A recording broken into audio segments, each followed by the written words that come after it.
Welcome to podcast Kelompok 7, Penyuluhan Pertanian.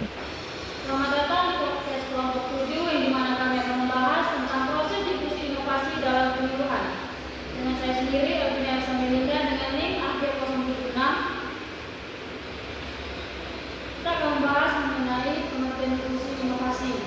Diskusi inovasi adalah perambasan adopsi inovasi dari suatu individu yang telah mengadopsi ke individu yang lain dalam sistem sosial masyarakat sasaran yang sama. Berlangsungnya proses diskusi inovasi sebenarnya tidak jauh berbeda dengan proses adopsi inovasi. Beda halnya jika dalam proses adopsi pembawa inovasi berasal dari luar sistem sosial masyarakat sasaran, sedangkan dalam proses diskusi simbol inovasi berasal dari dalam sistem sosial masyarakat sasaran itu sendiri.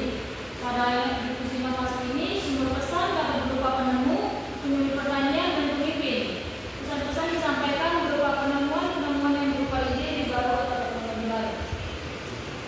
Selanjutnya itu ada hubungan paralel antara hubungan sosial, tahap komunikasi, dan tahap diskusi yang digambarkan ada 3 hubungan. Yang pertama intensi, difusi, dan konsekuensi.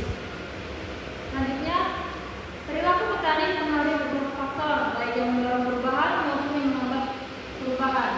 Faktor-faktor Faktor pendorongnya berupa harapan kebijakan ekonomi, ketersediaan